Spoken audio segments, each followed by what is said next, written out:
तो women cast and reform, ठीक है। विमेन यानी कि महिलाओं की बात करेंगे, ठीक है, महिलाओं की बात करेंगे। कास्ट यानी कि जाति की बात करेंगे, ठीक है, जातिगत भेदभाव जो हुए थे। और रिफॉर्म यानी सुधार कौन कौन से हुए, ठीक है। तो क्या देखेंगे हम लोग महिलाओं के बारे में, तो महिलाओं के साथ क्या समस्याएं थी, कैसे जो है रिफॉर्म हुए, कौन कौन से सुधार होते हैं। और कास्ट के बेस पे देखेंगे कि जातिगत जो भेदभाव थे हमारे समाज में, यानी इंडियन समाज में, इंडियन सोसाइटी में जो कास्ट को लेकर भेदभाव हो रहे थे, डिस्क्रिमिनेशन हो रहा था, उस पे कौन कौन से सुधार होते हैं, उन सब के बारे में इस हम देखेंगे, ठीक है। बात समझ आ रही है, ठीक है। क्या क्या पढ़ने जा रही है, समझ में आ रहा है ना। तो देखिए इधर दिया हुआ थोड़ा सा इसका जनरल देख लीजिए एक बार कि have you ever thought of how children lived about 200 years ago. तो ये कह रहे हैं कि 2 साल पहले का क्या आप कल्पना कर पा रहे हैं, या फिर 200 साल पहले की चिल्ड्रन यानी बच्चे किस तरीके से रहते थे, है ना। बच्चों के ऊपर क्या बच्चे किस तरीके से थे। Now what is most girls from middle class families go to school and often study with boys. क्या कह रहा है कि आज के समय में हम क्या देखते हैं कि बहुत सारी महिलाएं, बहुत सारे कौन मिडिल क्लास गर्ल्स, जो गर्ल्स हैं यानी कि लड़कियां हैं, आपको देखने को मिलता है कि आपके साथ बैठती होंगी क्लास में, ठीक है। ये कह रहा है कि 200 साल पहले क्या ऐसा सिचुएशन था कि महिलाएं लड़कियां भी पढ़ती थी, इस बारे में, ठीक है। आगे क्या लिखा है, and often study with boys on growing up many of them go to college and university। और क्या कह रहे हैं कि आगे क्या देखते हैं हम कि वो स्कूल जाती हैं, फिर कॉलेज जाती हैं, यूनिवर्सिटी जाती हैं, आज के समय की बात कर रहे हैं, ठीक है। And take up jobs after that, और उसके बाद जॉब भी लेती हैं, कौन, लड़कियां। तो ये इसका कहने का मतलब है कि उस समय जो 200 साल पहले के समय में लड़कियों की स्थिति क्या थी, और आज के समय आप क्या देखते हैं कि आपके साथ वो क्लास में बैठती हैं, यूनिवर्सिटी जाती हैं, कॉलेज जाती हैं, और फिर उसके बाद जॉब भी आप करती हैं, कौन, लड़कियां, ठीक है। They have to be adult before they are legally married। और क्या कह रहा है, they have to यानी वो पहले के एडल्ट है, किसके, मैरिड होने के पहले वो क्या हो रही है, एडल्ट हो रही है, यानी कि 18 प्लस, ठीक है। 18 प्लस पहले क्या होता था कि 13 14 10 साल के बाल विवाह हो जाया करता है, ठीक है। And according to law they can marry anyone they like, यानी लॉ के अकॉर्डिंग क्या है कि महिलाएं जो है किसी के अकॉर्डिंग, मतलब अपने पसंदीदा भी, अपने पसंदीदा के साथ जो है, पसंदीदा व्यक्ति के साथ शादी करने का अधिकार है, किसके पास, महिलाओं के पास। मौजूदा समय की बात कर रहे हैं। From any caste and community, किसी भी कास्ट या किसी भी कम्युनिटी का हो, कोई समस्या नहीं है, ठीक है। And widows can remarry too, यानी कि जो विधवाएं हैं वो दोबारा से भी शादी कर सकती हैं। ये अभी की बात कर रहा है, ठीक है। जो करंट सिचुएशन है, जो आज के समय में हम हैं, उसकी बात कर रहा है कि आज क्या है, विधवाएं भी अपना दोबारा से शादी कर सकती हैं। All womens like all men can vote and stand for election. और क्या कह रहा है, जिस तरीके से आदमी के पास वोट का राइट्स है, वोट देने का अधिकार है ना, हमारे पास राइट टू वोट, तो उसी तरीके से आज के समय में क्या है, सभी महिलाओं के पास भी वोट देने का राइट है। Of course these rights are not actually enjoyed by all. ये बात सही है कि ये जो राइट्स था वो क्या था, पहले के समय में हर कोई किसी के पास नहीं, सबके द्वारा एंजॉय करने का मतलब क्या है कि हर कोई इसका आनंद नहीं ले पा रहा था, इस राइट्स का, ठीक। Poor peoples have little or no access to education and in many families women can not choose their husband. कह रहे हैं कि आज भी हम क्या देखते हैं कि जो गरीब लोग हैं वो क्या होते हैं कि have little or no access to education, यानी शिक्षा को प्राप्त करना या तो उनके लिए समस्या, या तो उनके लिए कठिनाई है, या फिर वो क्या है, गरीब लोग क्या है, उनके पास पैसे पर्याप्त नहीं है किसी के लिए, शिक्षा के लिए। और महिलाओं के साथ क्या देख रहे हैं कि महिलाओं के साथ आज भी ऐसी महिलाएं हैं जिनकी परिवार में ऐसी सिचुएशन बना हुआ है कि वो अपने हस्बैंड अपने अकॉर्डिंग चूज नहीं कर सकती हैं। आप लोग देखते हो ना आसपास, हाँ, ये वाला नहीं समझ नहीं समझना है। कहने का मतलब ये है कि जो आज के समय में हम क्या देखते हैं कि बहुत सारे फैमिली ऐसी भी हैं जिसके घर में जो लड़कियां हैं, महिलाएं हैं, वो अपने अकॉर्डिंग हस्बैंड अपना चूज नहीं कर सकते, ठीक है। अपने पसंदीदा व्यक्ति से शादी करने का उनको अधिकार नहीं मिल पाता है, ठीक है। आज भी ऐसा हम बहुत सारे फैमिलीज में देखते हैं, ऐसा कह रहा है, ठीक है। अब हम देखते हैं कि अब चैप्टर की बात करते हैं कि 200 इयर्स यानी 200 साल पहले, 200 years ago things were very different. तो आज के समय में की बात हमने आपको बता दिया, ठीक है। अब हम कह रहे हैं कि 200 साल पहले, बात समझ, 200 साल पहले थिंग्स वर वेरी डिफरेंट, यानी कि ये चीजें बहुत अलग था। कौन सी चीजें, जो आज के समय में देखते हैं कि महिलाएं उनको राइट है, अपनी वोट का राइट है, अपने पसंदीदा व्यक्ति के साथ शादी करने का और विडो यानी कि विधवाओं को भी रीमैरी यानी कि दोबारा विवाह पुनर्विवाह करने का भी राइट है। तो पहले इस तरीके से नहीं था, वही कह रहा है कि थिंग्स वर वेरी डिफरेंट, यानी कि जो चीजें थी उस समय की जो आज के समय है 200 साल पहले की जब हम बात करते हैं तो उस समय की स्थिति बहुत अलग थी।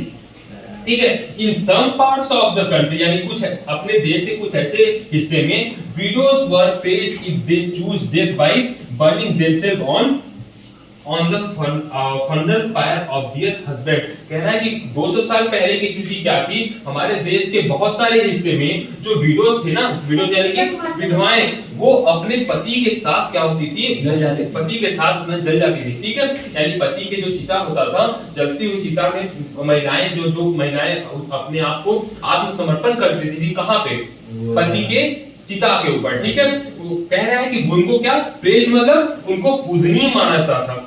बात समझ आई, जो महिलाएं अपने पति के जो क्या बोलते हैं, नहीं जो लोग, अरे रुक जाओ, पति के जो जिस पे जलाया जाता है ना, उनके हाँ उनके चिता पे जो पत्नियां जो है उनकी ऐसे अपने आप को क्या होती थी, आत्मसमर्पित करती थी, तो उन्हें क्या किया जाता था, पूजनीय माना जाता था, है ना। पूजनीय मतलब उनको बहुत ज्यादा रिस्पेक्ट दिया जाता समाज में, किन्हें, जो लड़कियां सती होती थी या जो महिलाएं सती होती थी। बात समझ आई, तो इसको क्या कहा जाता है, सती प्रथा।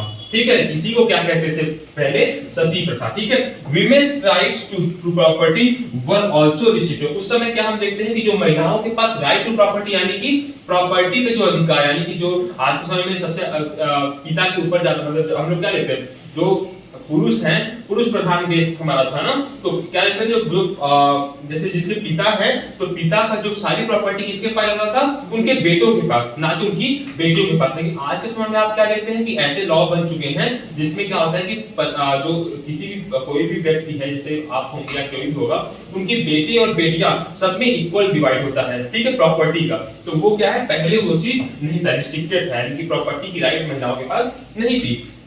In many parts of the country, people believed that if a woman was educated, she would become a widow. तो पहले के समय में क्या था, बहुत सारे अपने यहाँ कंट्री, अपने देश की बात कर रहे हैं, people believed, लोगों को यह विश्वास था कि अगर महिलाएं जो है एजुकेटेड हो जाएंगी, एजुकेटेड मतलब समझ रहे हैं, शिक्षित हो जाती हैं, तो she would become widow, यानी उनके विधवा होने का चांस बहुत ज्यादा है। अब आप सोच सकते हैं कि एजुकेशन से विडो होने में क्या कोई आपको साइंटिफिक रीजन दिख रहा है, किस तरीके से दिख रहा है, क्या दिख रहा है? सर मुझे बोला पढ़ लेने जाना था क्या, तुम्हें पता चल जाएगा कि फालतू चीजें है। क्या फालतू चीजें कि ऐसा क्या जब सती करने से कुछ उसका मतलब होता ही नहीं है। अरे विडो और एजुकेशन की बात कर रहा है, ये कह रहा है कि एजुकेशन, अगर महिलाएं एजुकेटेड हो जाएंगी यानी कि शिक्षित हो जाएंगी तो विधवा हो जाएंगी। अच्छा। शिक्षित होने से विधवा क्या लेना देना है, कोई लेना देना नहीं है। पर सिर्फ और सिर्फ महिलाओं के अधिकार को दबाने के लिए क्या यहाँ पे लगाया गया था कि महिलाएं विधवा हो जाएंगी। ऐसे में क्या होता, जो ससुराल वाले में जिनके लड़के होते थे, एजुकेटेड महिलाओं से शादी ही नहीं करते थे अपने बच्चों का, इसलिए उन्हें डर था कि अगर ये एजुकेटेड महिलाओं को अपने घर पे लेके आएंगे तो उनके बच्चे का मरने का चांस अधिक हो जाएगा। बात समझ आ रही है क्या कह रहा हूँ, बात समझ में आ रहा है ना। तो ये कहते हैं कि in many parts of the country, हमारे देश के बहुत सारे हिस्से में लोगों को यह विश्वास हो चुका था कि महिलाएं जो थी अगर एजुकेटेड होती हैं तो वहां पे उनका विधवा होने का चांस ज्यादा है, यानी महिलाएं विधवा हो जाएंगी अगर वो शिक्षित होती हैं। इस डर से महिलाओं को शिक्षित नहीं किया जाता, चाहे किसी लड़की का पिता हो वो अपनी लड़की को शिक्षित नहीं करता था, इससे नहीं शिक्षित करता था कि जिसके घर में शादी करना होगा वो उससे शादी नहीं करेगा। ठीक है, इस डर से कि कहीं हमारे बेटे का निधन ना हो जाए, मृत्यु ना हो जाए। बात समझ आई? चलिए आगे क्या देखते हैं, ये देखिए सती प्रथा का ये पूरा इमेज है, आप देख रहे हैं इसको, ये देखिए किस तरीके से महिलाओं को आप देख सकते हैं कि जिस महिला को आप यहाँ पे पूजनीय माना जाता था, किस चीज को लेके, अगर वो सती होती हैं तो देखिए किस तरीके से लोग उनको ये आदमी का इनके जो पति हस्बैंड है उनका चिता है उसमें किस तरीके से देखिए लोगों द्वारा उनको जबरदस्ती क्या इसमें आग के हवाले किया जा रहा है। बात समझ आ रही है, चीज दिख रहा है ना ये। तो इस तरीके से क्या होता है, आप सोच सकते हैं कि एक जिंदा महिला को किसी आग के हवाले करने का कितना मतलब प्रताड़ित हो रही होंगी उस टाइम महिलाएं। ठीक है भाई, हस्बैंड का डेथ हुआ, महिलाओं का इसमें क्या रोल है, कोई रोल नहीं है, लेकिन फिर भी अगर हस्बैंड का डेथ होता था तो महिलाओं को उसके साथ जला दिया जाता था। बात समझ आ रही है? ठीक है, चलिए आगे देखिए।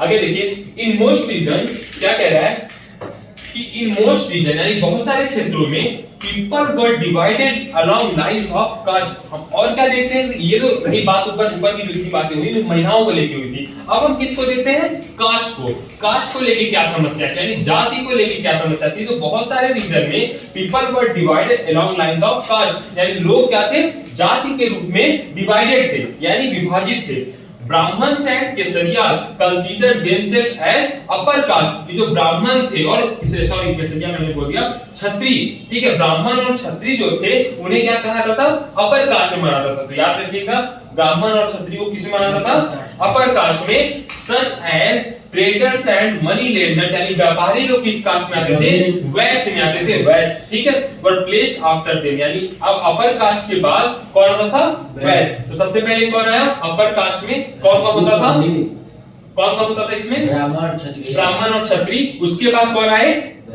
वैश्य, ठीक है, जिसमें कौन आता था, व्यापारी वगैरह, ठीक है, जो मनी लेंडर्स होते थे, व्यापारियों को इसमें शामिल किया गया। Then came peasants and artisans such as weavers and potters referred to as शूद्रा। और उसके बाद कौन था, शूद्रा, ठीक है। उसके बाद कौन आते थे, शूद्र आते थे, जिसमें कौन होता था, जो किसान होते थे, जो आर्टिसंस यानी कि जैसे कुम्हार हो गए, बढ़ई हो गए, है ना, लोहार हो गए, ये लोग किस में आते थे, शूद्रास में, ठीक है।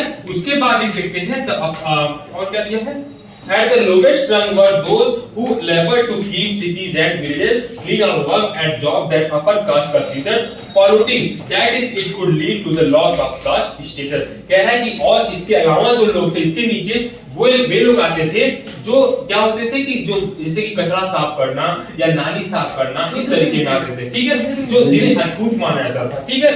तो अब बता रहा हूं, अनटचेबल, ठीक, इसके नीचे आता था अनटचेबल, सबसे नीचे, ठीक है, जो हाँ, जिन्हें क्या माना जाता था कि ये हमारे यानी छुआ, ये अछूत लोग हैं, ठीक है। ये लोग क्या, ये लोग घर कचरा वगैरह साफ करते थे, नालियां साफ करते थे। तो इस तरीके से हमारे यहाँ क्या था, 4 पार्ट में कास्ट सिस्टम डिवाइडेड था। बात समझ आया, काम के बेस पे, वर्क के बेस पे।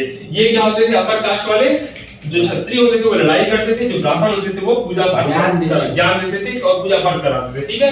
वैसे जो होते थे वो व्यापारी वगैरह थे, व्यापार करते थे, ठीक है। शूद्रास थे, वो क्या थे, किसान वगैरह जो थे उसमें शामिल थे, किसान हो गए, और जो आर्टिसन यानी लोहार हो गए, बढ़ई हो गए, जो काम करते थे अपने हाथों से कलाकारी करते थे, उनकी बात कर रहे हैं। और लास्ट कौन हो गया, अनटचेबल। बात समझ में आ रही है, हेलो, बोरिंग हो रही है क्या, नहीं बताना नहीं है, बोरिंग हो रहा है क्या, अच्छा लग रहा है ना, तो ध्यान दीजिए फिर, ठीक है। तो क्या हुआ, अनटचेबल हो गई बात। They were not allowed to enter temples। इन जो अनटचेबल थी, सबसे बड़ी समस्या इन्हीं के साथ थी।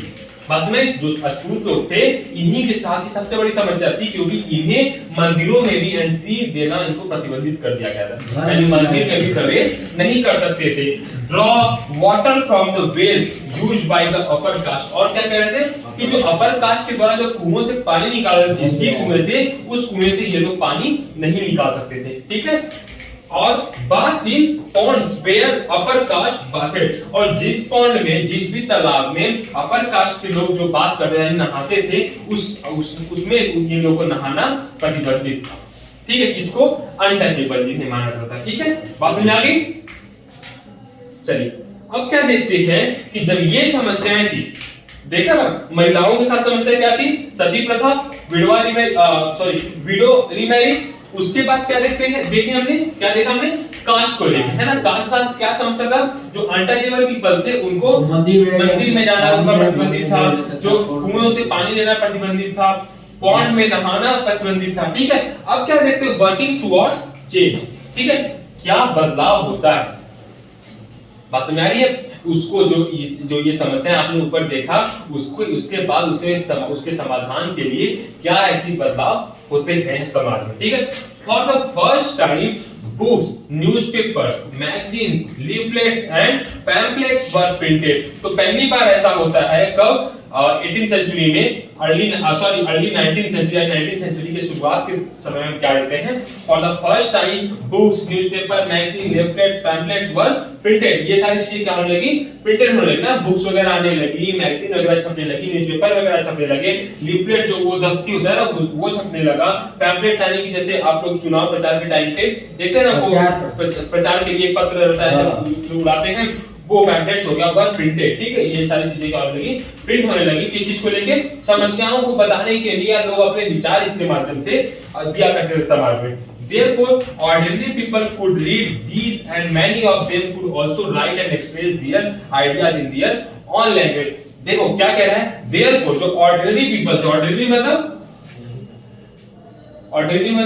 हाँ बताइए, लोकल पीपल, आम जनता, आम जनता, ordinary people, आम जनता होगा, जिसके पास नॉर्मल जो जागरूक लोग, पढ़े लिखे लोग। ऑर्डिनरी किसे बोलते हैं, ऑर्डिनरी किसे बोलते हैं, कहते हैं ना कि आपके क्लास में कि ये हमारे क्लास का सबसे ऑर्डिनरी बच्चा है, क्यों बोलते हैं, क्योंकि जो क्या कहते हैं, जो एक्स्ट्रा ऑर्डिनरी या ऑर्डिनरी मतलब कि बहुत ज्यादा पढ़ा लिखा हो या जो अपने अपने प्रति क्या हो, जागरूक हो। ठीक है, उसकी बात करते हैं, जो एक्टिव रहता है। ठीक है, तो कुछ एक्टिव पीपल थे, ऑर्डिनरी पीपल थे, could read these and many of them could also write and express their ideas in their own language। तो बहुत सारे ऑर्डिनरी पीपल थे जो इन चीजों को पढ़ा करते थे, बुक्स हो गए, न्यूज़पेपर हो गए, मैगजीन्स हो गए, और उन्हीं में से कुछ ऐसे थे जो अपने विचारों को अपनी भाषा में कहा देते थे, इन बुक्स, न्यूज़पेपर और मैगजीन के माध्यम से लोगों तक पहुंचाते थे। बात समझ आ रही है? ठीक, और क्या कह रहा है, all kinds of issue, social, political, economic, religious, यानी कि सामाजिक, राजनीतिक हो गया, राजनीति को लेके, इकोनॉमी मतलब आर्थिक रूप से अर्थव्यवस्था को लेके, रिलीजियस यानी कि धर्म को लेके, सब could now be debated and discussed by men and sometimes by women as well. ठीक है, क्या कह रहा है कि अब के समय में हम आप क्या देख रहे हैं इसके बाद कि ये जो 19th सेंचुरी का शुरुआती दौर था, ठीक है, उसमें हम क्या देखते हैं कि जो आदमी थे और साथ ही साथ महिलाओं के साथ ऐसा हुआ कि इन मुद्दों पे, ये जो सोशल हो गया, पॉलिटिकल हो गया, इकोनॉमिकल हो गया, रिलीजियस हो गया, उन मुद्दों पे क्या होने लगा, डिबेट होने लगा, यानी कि विचार होने लगा। विचार के साथ साथ क्या कहते हैं उसको, नहीं, टॉपिक को लेके लड़ाई करना, यानी कि विचारों का आदान प्रदान करना। ठीक है, विचारों के बीच क्या होना, लड़ाई करना। ठीक है, विचारों के साथ लड़ाई करना, यानी अपनी बातों को लेके। ठीक है, डिबेट क्या होता है, डिबेट का मतलब बातों के, आप अपना मत रखिए और वो अपना मत, यानी एक दूसरे के मत के साथ क्या करना, लड़ाई करना। ठीक, लड़ाई करने का मतलब वो लड़ाई नहीं है, यहाँ पे विचारों की लड़ाई। ठीक है, बात की लड़ाई। एंड डिस्कस, और क्या डिस्कस होता था, उस पे चर्चा हुआ करता था by men and women as well. ठीक है, these debates were often initiated by Indian reformers and reform groups। ठीक है, इस तरीके का डिबेट किसके द्वारा हुआ करता था, Indian reformers and reform groups, यानी कि जो लोग सुधार चाहते थे उनके द्वारा इस तरीके का डिबेट हुआ करता था। बात सुनाई? अब उसमें हम देखते हैं कि ये जो इंडियन रिफॉर्मर्स थे उसमें कौन कौन से ऐसे लोग थे जो क्या थे, हमारे लिए महत्वपूर्ण लोग, महत्वपूर्ण थे। किस तरीके से, इंडियन रिफॉर्मर जो सुधार चाहते थे, भारत के जो सुधारक लोग थे, जो इन चीजों को सुधारना चाहते थे, सती प्रथा हो गया, कास्ट सिस्टम हो गया, इसको जो लोग सुधारना चाहते थे उनके बारे में लिखते हैं। One such reformer that is Raja Ram Mohan Roy. ठीक है, बहुत ज्यादा बहुत लोकप्रिय नाम है, क्या नाम इनका, राजा राम मोहन राय, जिनकी वजह से ही सती प्रथा का अंत हो पाया 1829 में। ठीक है, बताते हैं, आगे आएंगे वो भी। ठीक, ज्योतिबा फुले आएंगे वो। He founded a reform association known as the ब्रह्म सभा। तो 2 नंबर का इसमें देखिए, 1 नंबर का क्वेश्चन क्या होगा कि राजा राम मोहन राय क्या थे, इन्होंने सती प्रथा को खत्म करने में सबसे महत्वपूर्ण भूमिका निभाया था। सबसे अधिक रोल किसका था, राजा राम मोहन राय का। इन्होंने क्या फाउंडेड रिफॉर्म, क्या एक सभा का गठन किया था जिसका नाम था ब्रह्म सभा। ठीक है, एक इंस्टीट्यूशन था, इंस्टीट्यूशन मतलब संस्था थी। ठीक है, एक संस्था का इन्होंने गठन किया जिसको क्या बोला गया, ब्रह्म समाज, एज द ब्रह्म समाज इन कलकत्ता। कहां पे, कलकत्ता में। ठीक है, तो ये फैक्ट है, इसको याद रखिएगा कि कौन किया था, ब्रह्म सभा का या ब्रह्म समाज का स्थापना कौन किसने किया था, राजा राम मोहन राय। ठीक है, कलकत्ता में। कहां पे, कलकत्ता में। 1772 to 1833 है। ये इनका जीवन काल है पूरा, यानी 1772 में ये यानी जन्मे और 1833 में डेथ हो गया इनका, किसका, राजा राम मोहन राय का, ठीक है। इसके बाद हम क्या कहते हैं, they felt that changes were necessary in society, और क्या कह रहा है कि इनको लगता था, दे फेल्ट मतलब यहाँ दे कौन है, राजा राम मोहन राय, ठीक है, इन्हें लगता था, ये फेल्ट दैट, इनको महसूस होता था that changes were necessary in society, यानी बदलाव हमारे समाज की जरूरत है, ऐसा किसने कहा, राजा राम मोहन राय, ठीक है। आगे देखिए और क्या राम मोहन रॉय कहते हैं, Ram Mohan Roy was keen to spread the knowledge of Western education in the country and bring about greater freedom and equality for women। तो जो राजा राम मोहन रॉय थे, वो जो वेस्टर्न एजुकेशन सिस्टम था ना, लास्ट क्लास में पढ़ा था एजुकेशन सिस्टम को लेके, यानी जो वेस्टर्न एजुकेशन सिस्टम था उसको कुछ हद तक वो क्या करते थे, सपोर्ट करते थे। वो चाहते थे कि जो यहाँ से ज्ञान मिल रहा है, जो नॉलेज कहाँ का है, वेस्टर्न एजुकेशन को है, वो हमारे कंट्री में भी क्या होना चाहिए, स्प्रेड होना चाहिए। स्प्रेड मतलब आना चाहिए, फैलना चाहिए, ठीक है। और किस कौन सा, वेस्टर्न एजुकेशन का ज्ञान, बात समझ रहे हैं, in the country and bring about greater freedom and equality for women. और इसी के साथ जब ये नॉलेज, वेस्टर्न एजुकेशन का नॉलेज हमारे कंट्री में फैलेगा, तो उससे क्या होगा, और क्या लाने की बात करें, bring about greater freedom and equality for women. और महिलाओं के लिए उन्होंने किस चीज की बात की, फ्रीडम और इक्वलिटी, यानी महिलाएं स्वतंत्र हो सके, ठीक है। स्वतंत्र कैसे होंगी, यानी अपना जो अपनी पसंदीदा व्यक्ति के साथ शादी कर सकती थी, कर सके, अपने पसंदीदा अपना जो उनका जो भी सब्जेक्ट है, जिस भी सब्जेक्ट से वो पढ़ना चाहती हैं, एजुकेटेड होना चाहती हैं, वो उस सब्जेक्ट से एजुकेटेड हो, इस तरीके। और क्या हो, इक्वालिटी, यानी आदमी के साथ, यानी मेन के साथ कंधे से कंधा मिलाकर चले, कौन, महिलाएं। ऐसा कौन मानते थे, राजा राम मोहन राय। बात समझ आई, ठीक है। तो राजा राम मोहन राय महिलाओं को लेके इक्वालिटी और फ्रीडम की बात करते हैं। बात समझ आ रही ना, ठीक है, बात समझ में आ रही है। चलिए, बहुत ज्यादा तो नहीं हो रहा है ना, नहीं सर, बहुत ऊपर से नहीं जा रहा है ना, समझ में आ रहा है ना क्या कहना, कहानी क्या चल रही है, ठीक है। अब क्या हम देखते हैं, changing the life of widows, यानी कि जो विधवाएं थी उनके जिंदगी में, उनकी लाइफ में क्या बदलाव आए।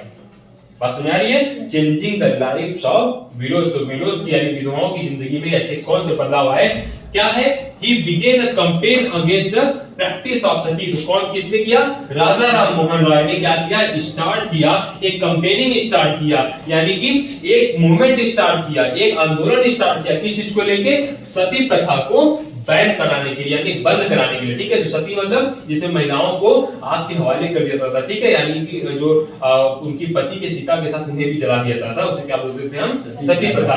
तो सती प्रथा का अंत कौन करना चाहता था, राजा राम मोहन राय, ठीक है। एक बड़ा कैंपेनिंग चलाना स्टार्ट किया किसने, राजा राम मोहन राय ने, अगेंस्ट प्रैक्टिस ऑफ सती, सती प्रथा के against. He tried to show through his writing that the practice of widow burning had no sanction in ancient text। क्या कह रहा है, he tried to show through his writing that the practice of widow burning had no sanction in ancient text। तो उन्होंने क्या किया, प्रयास किया किस चीज को लेके, show through his writing, अपने लेखों के माध्यम से, यानी अपने, राजा राम मोहन राय बहुत बड़े लिखे इंसान थे, तो उन्होंने क्या किया, इस सती प्रथा के बारे में, इसकी जो विडंबनाएं थी, इसकी जो समस्याएं थी, उसको क्या करने लगे, लिख के लोगों तक पहुंचाने का माध्यम चूज किया, किसे, राइटिंग को ना, राइटिंग प्रैक्टिस, यानी कि लिखने के लिख के उन्होंने तमाम मैगजीन्स में, न्यूज़पेपर्स में, बहुत सारी किताबों में उन्होंने क्या किया, उसके माध्यम से इसे लोगों तक पहुंचाया कि आखिरकार ये जो विधवा सती प्रथा है, इसको, इसमें क्या समस्याएं हैं। बात समझ आई, बात समझ आई ना। आगे क्या होता है, आखिरकार लास्ट में होता है 1829 सती वाज बैन। 1829 में अंग्रेजों ने भी ये प्रयास किया था, अंग्रेजों को भी ये प्रथा बुरा लगता था, ठीक है। अंग्रेज भी चाहते थे कि इस प्रथा को अंत किया जाए, इसलिए क्या हुआ कि 1829 में सती प्रथा को क्या कर दिया गया, बैन कर दिया गया, ठीक है। तो ये काम तो अंग्रेजों ने अच्छा किया, जो कि राजा राम मोहन राय जिसमें बहुत बड़ा रोल किए, ठीक है, सती प्रथा को बैन कराने में। Whenever they wish to challenge a practice that seemed harmful, they tried to find a verse or sentence in the ancient sacred text that support their point of view। Whenever they wish to challenge a practice, यानी कि जब उन्हें challenge, क्या बोल रहा है, whenever they wish to challenge a practice that seemed harmful, they tried to find a verse or sentence in the ancient sacred text and that support their point of view। किसकी बात कर रहा है, The strategy adopted by Ram Mohan was used by later reformers as well। हाँ, बहुत सारे ऐसे भी रिफॉर्मर थे जिन्हें जब लगता था कि बहुत सारी समस्याएं हैं इसमें हमारे समाज में है, बहुत सारी ऐसी प्रैक्टिस हैं जिसमें बहुत सारी समस्याएं हैं, उसको लेके अब क्या होने लगा, लोग भी अपने पॉइंट ऑफ व्यू यानी कि अपने विचारों को उस समस्या को लेके लोगों तक पहुंचाने का काम शुरू कर दिया। राजा राम मोहन राय ने अपना कदम आगे बढ़ाया सुधार के लिए। क्या देखते हैं कि उनके अलावा भी और भी बहुत सारे रिफॉर्मर्स थे जो इस तरीके से प्रयास अलग अलग मुद्दों को लेके करना शुरू कर दिए। ठीक है, मोहन राय अंग्रेज की तरफ से नहीं, अंग्रेज तो इंडियंस थे, ठीक है, लेकिन उन्होंने प्रयास किया सती प्रथा को बैन कराने में। बात समझ आई? ठीक है, क्या कहते हैं तो पूछ रहे थे हाँ, ये इसको बताने जा रहा हूँ, ठीक है। ये हुक स्विंग फेस्टिवल, तो देखिए एक विडंबना ये भी थी, सती प्रथा तो आपने देख लिया, एक विडंबना ये भी थी कि हुक स्विंग फेस्टिवल एक ऐसा फेस्टिवल मनाया जाता था जिसमें क्या, ये देख रहे हैं, ये आदमी है, इसकी जो स्किन है ना, चमड़ी में, पीठ की चमड़ी पे एक हुक लगाया जाता था। बस नहीं, वो हुक के भरोसे देख लो कितनी हाइट में ये व्यक्ति जो है लटका हुआ है, इधर ये लटका हुआ है। ये जो होता था इसे ऐसा माना जाता था, क्या कह रहा है, Devti is underwent a peculiar form to suffering as part of ritual worship। इसे क्या कहता था कि अगर आप ऐसा करेंगे तो आपको क्या होगा, देवता आपसे खुश होंगे।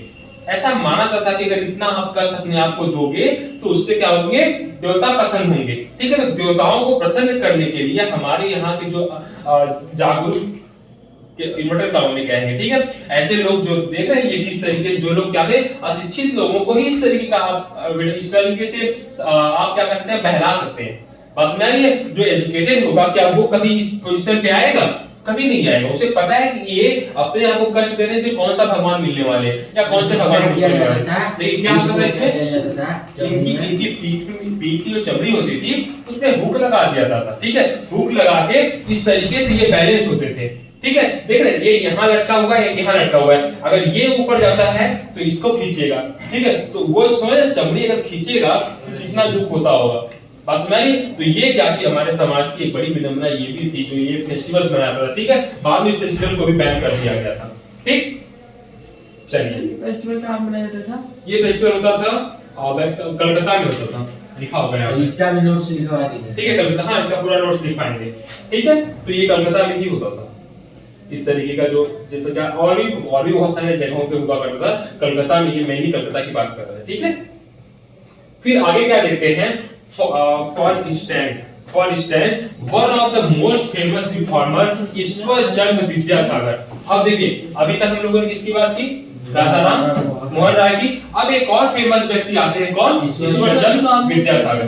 ठीक है, Ishwar Chandra Vidyasagar used the ancient text to suggest that widows could remarry. तो सती प्रथा को बैन किसने किया, किसने करवाया, राजा राम मोहन राय। अब बताइए, जब सती प्रथा बैन हो गया तो जो महिलाएं थी, कब क्या थी, विडो थी, उनकी संख्या में अब इजाफा होने लगा, क्योंकि अब विधवा लोगों की संख्या, भाई पहले क्या होता, विधवा होती थी, जब जाती थी तो वो एग्जिस्ट नहीं करती थी समाज में। ठीक है, अब क्या होने लगा, जब वो जलती नहीं थी तो विडो की संख्या बढ़ने लगी, यानी समाज में जो विधवा लोगों की संख्या बढ़ने लगी, उनसे शादी करना, लोग कोई शादी नहीं करता था उनसे, तो उनका होता पूरा लाइफ क्या होता था, ऐसे ही रहता था। इसलिए ये जो ईश्वर चंद्र विद्यासागर जी थे, उन्होंने क्या किया कि एक ऐसा रिफॉर्म लाया, किस चीज के लिए, कि विडोज यानी विधवाओं का पुनर्विवाह हो सके, यानी विधवाएं अपने क्या कहते हैं, दोबारा से शादी कर सके, दोबारा से विवाह कर सके। बात समझ रही है, किसने लाया विडो रीमैरी, ईश्वर चंद्र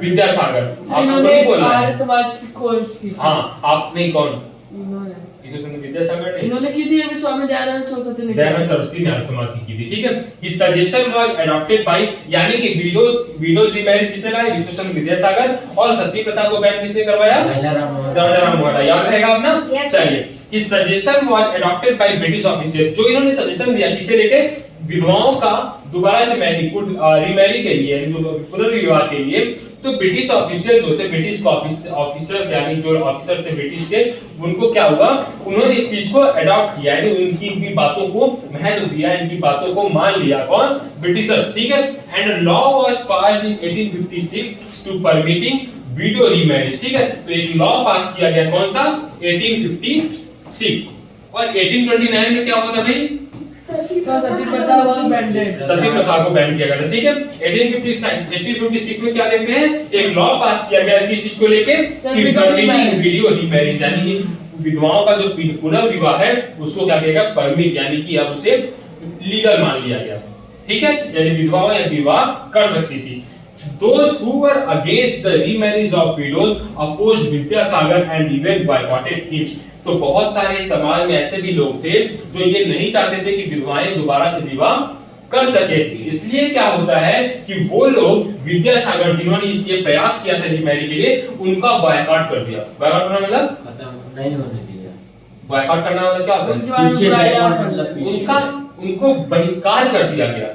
वास्तव में बहिष्कार करने का समाज नहीं, बहिष्कार में उनकी किसी उनसे कोई संबंध न रखना, उन्हें बिल्कुल अलग एकदम कर देना, ठीक है, समाज से बिल्कुल अलग कर देना। ऐसा लोग, बहुत सारे लोग क्या करते हैं, विद्यासागर का इस बात को लेकर अपोज किए कि आपने क्यों विधवा विवाह को क्या किया, विधवा विवाह को लीगल बनाया, और साथ ही साथ इनको क्या कर दिया, बॉयकॉट कर दिया, ठीक है। इसे ईश्वरचंद्र विद्यासागर को समाज में अलग कर दिया, समाज से अलग कर दिया, ठीक है। यानी लोग अपने आप को उनसे अलग रखने लगे, ये कह सकते हैं कि उनको लोग अपने से अलग कर दिए। बात समझ आई? आगे क्या होता है, in the Telugu speaking areas of the Madras presidency Veer Salingam Pantulu formed an association for widow remarriage. क्या देखते हैं कि मद्रास में, यानी दक्षिण में, मद्रास मतलब आज का जो चेन्नई है ये वाला एरिया, ठीक है, तमिलनाडु में क्या जो मद्रास का एरिया है, मद्रास प्रेसिडेंसी थी, यानी मद्रास का जो प्रेसिडेंसी थी ना, ब्रिटिश में किसने प्रेसिडेंसी का, एक कलकत्ता का, दूसरा हो गया मद्रास, और तीसरा मुंबई बॉम्बे प्रेसिडेंसी, ठीक है, ये था। तो वीर सलिंगम पंतलु कहां के थे, मद्रास के थे। Form and association for widow remarriage, एक एसोसिएशन बनाया, एक संगठन बनाया, किस चीज के लिए, विधवाओं के पुनर्विवाह के लिए, ठीक है। तो सिर्फ और सिर्फ ईश्वरचंद्र विद्यासागर ही नहीं थे, उनके साथ कौन एक और देखने को मिलता है, वीर सलिंगम पंतलु। बॉम्बे, कोलकाता और मद्रास में क्या था, ब्रिटिश का प्रेसिडेंसी, यानी उनके हेड ऑफिस थे इसके ब्रिटिश, ठीक है। फिर क्या देखते हैं, इन द नॉर्थ स्वामी दयानंद सरस्वती, ठीक है। अभी हमने ये कहां पे देखा, दक्षिण में, यानी ये साउथ है ना, तो यहाँ की हम बात कर रहे हैं। अब तक कहां की बात करें, ये नॉर्थ एरिया में। उत्तर की तरफ हम क्या देखते हैं, स्वामी दयानंद सरस्वती, और नाम आता है, who founded the reform association called Arya Samaj, है ना। क्या कह रहे हैं कि ये क्या थे, स्वामी दयानंद सरस्वती जी थे जिन्होंने क्या किया, आर्य समाज को का फाउंड किया, यानी कि आर्य समाज बनाया, है ना। एक इन्होंने इंस्टीट्यूशन और क्या था, ब्रह्म समाज, किसने बनाया था, राजा राम मोहन राय, ठीक है। और एक आर्य समाज किसने बनाया, दयानंद सरस्वती, याद रहेगा। आल्सो सपोर्टेड विडो रीमैरिज, और ये क्या करते थे, विडो रीमैरिज को सपोर्ट करते थे, कौन, दयानंद सरस्वती, ठीक है, Swami Dayanand Saraswati. The numbers of widows who actually remarried remain low. इसके बावजूद, इतनी प्रयासों के बावजूद हम क्या देखते हैं कि रिजल्ट में क्या हमें मिलता है कि जो विधवाओं की संख्या थी उसमें क्या था, अभी भी कमी थी, यानी उनके विधवाएं जो थी, उनके शादी, जितनी विधवाएं शादी कर पा रही थी, इसमें भी क्या था, बहुत कमी था। बस मैं क्या कह रहा हूँ कि जो विधवाएं क्या हो रही थी, रीमैरिड, यानी कि जो विधवाओं का पुनर्विवाह हो रहा था, ऐसी विधवाओं की संख्या में अभी भी क्या थी, कमी थी। यानी बहुत सी ऐसी विधवाएं थी जो आज भी सती प्रथा में या तो उनको भी जला दिया, या तो उस तरीके से जला दिया जाता था, या फिर क्या होता था, अगर कोई विधवा रह गई तो उनकी शादी ही नहीं होती थी, ठीक है। तो शादी होने वाली विधवाओं की संख्या में बड़ी कमी थी अभी भी, इतने प्रयासों के बाद, ठीक है। तो कौन कौन प्रयास किया अपनी विडो रीमैरिज के लिए, पहला नाम ईश्वरचंद्र विद्यासागर, दूसरा पंतलु, ठीक है, ये वीर सलिंगम पंतलु ये थे, और तीसरे कौन थे, स्वामी दयानंद सरस्वती, ठीक है। ये लोग क्या किए थे, प्रयास किए थे, ठीक है ना।